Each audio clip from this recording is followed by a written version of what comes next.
Assalamualaikum and good morning everybody. This is Haji Usman and you people are watching World Knowledge. Dear students, हम पढ़ रहे थे the cell the unit of life. हम discuss कर चुके थे cell wall, cell membrane, cell nucleus, endoplasmic reticulum, Golgi bodies. हम ये सारी की सारी चीजें हम डिस्कस कर चुके थे. सही है. एक हमारा छोटा सा आज का टॉपिक है जो कि रहता है राइबोसोम. हमने रफ एंडोप्लाज्मिक रेटिक्यूलम डिस्कस करा था. सही, हमने माइटोकॉन्ड्रिया डिस्कस करा था. हमने कई दफा ये वर्ड यूज हुआ राइबोसोम. से ये राइबोसोम कौन सी ऑर्गन लिया और क्या किस तरह से कहां से यूज हो रही होती है, इसके बारे में आज थोड़ा सा हम डिस्कस करेंगे. सही है, तो देखते रहिए इस वीडियो को आखिर तक. अगर आप हमारे इस चैनल पे नए हैं तो काइंडली हमारे इस चैनल को सब्सक्राइब जरूर कीजिए. So let's start our today's lecture. और आज का जो हमारा टॉपिक है वो है राइबोसोम के ऊपर. अच्छा, राइबोसोम को कहा जाता है प्रोटीन फैक्ट्री. प्रोटीन फैक्ट्री या the engine of the cell इसे कहा जाता है. प्रोटीन फैक्ट्री इसको की जाती है. क्यों कहा जाता है? ये वर्ड से ही जाहिर है कि प्रोटीन फैक्ट्री यानी कोई ऐसी फैक्ट्री जहां पे प्रोटीन सिंथेसिस होती है उसको प्रोटीन फैक्ट्री कहा जाता है. तो बिल्कुल आप सही सोच रहे हैं, ये बात बिल्कुल सही है कि राइबोसोम ही वो जगह है जहां पे सेल के जो प्रोटीन है जितने सारे वो सिंथेसिस होते हैं. सही है. सबसे पहले अगर हम बात करें तो इसकी डिस्कवरी की थी जॉर्ज पलाडे ने 1953 में. 1953 में जॉर्ज पलाडे नामी एक साइंटिस्ट आया था. सी, उन्होंने क्या किया था, इसको डिस्कवर किया था. इन्होंने इसको नाम दिया था राइबोसोम. सही है.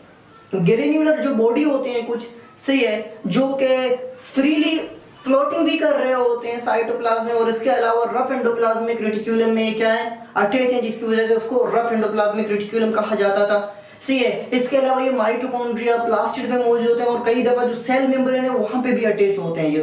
सही है. राइबोसोम फाउंड ये होता है बोथ यूकैरियोटिक प्रोकैरियोटिक सेल दोनों में पाया जाता है. सही है. लेकिन हाँ, ये बात अलग है कि अगर हम यूकैरियोटिक सेल की बात करें तो उनमें ये होता है एटीएस राइबोसोम इसको कहा जाता है. एटीएस दो यूनिट से मिलकर बना है. सही है. 40s और 60s दो सब यूनिट होते हैं. सही है. एक स्मॉल सब यूनिट होता है, एक लार्ज सब यूनिट होती है. सही है. जो लार्ज सब यूनिट की अगर हम बात करें यूकैरियोट्स में तो लार्ज जो पार्ट है वो होती है 60s और स्मॉल पार्ट होती है वो होती है 40s. ये दोनों जब कंबाइन होते हैं तो वो कॉम्बिनेशन के बाद बन जाती है हमारी एटीएस राइबोसोम.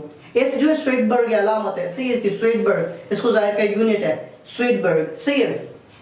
ATS ribosome. अगर इनके हम बात करें प्रोकैरियोटिक सेल की तो वहां पे आ जाती है 70s राइबोसोम. सही है. 50s और 30s मिलके बनाते हैं 70s राइबोसोम जो के फीचर है प्रोकैरियोटिक सेल की. सही है. इसके अलावा अगर हम बात करें इसके एग्जिस्टेंस की, जैसा मैंने आपको पहले भी बताया था, तो ये क्या है, साइटोप्लाज्म में, एंडोप्लाज्मिक रेटिक्यूलम में ये फ्रीली प्लॉटिंग भी कर रहे होते हैं और इसके अलावा ये सेल मेम्ब्रेन के साथ भी कई दफा अटैच होते हैं. माइटोकॉन्ड्रिया में, क्लोरोप्लास्ट में भी पाए जाते हैं.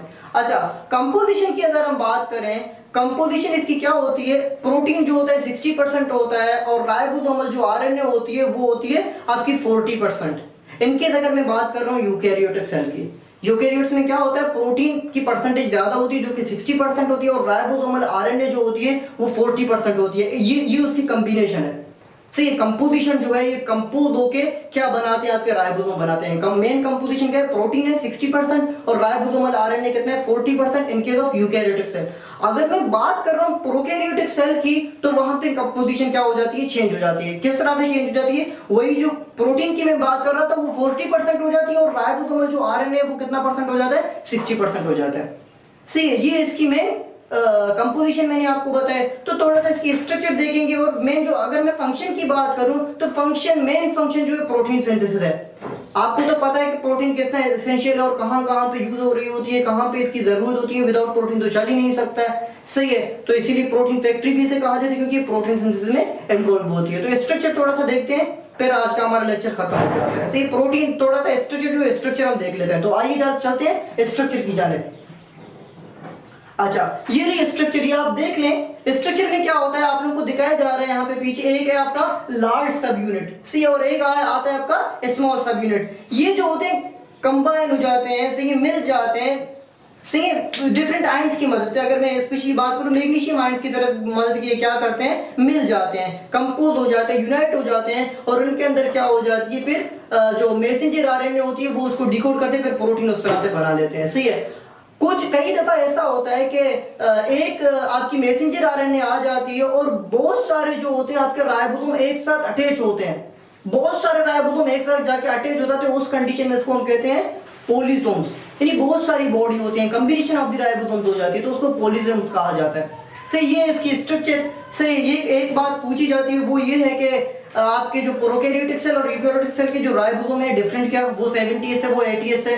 और इसकी डिस्कवरी किसने की थी? सिर्फ प्लाडी की बात आपने जानी है 1953 में, ये बात बहुत ही इंपॉर्टेंट है, सही, ये आपने बात जाननी है, सही है। और ये स्ट्रक्चर थोड़ा सा आपने समझना है, थोड़ा सा जानना है कि ये मैग्नीशियम आयन की मदद से क्या करते हैं, जुड़ जाते हैं, एक लार्ज सब यूनिट होती है, एक स्मॉल सब यूनिट होती है।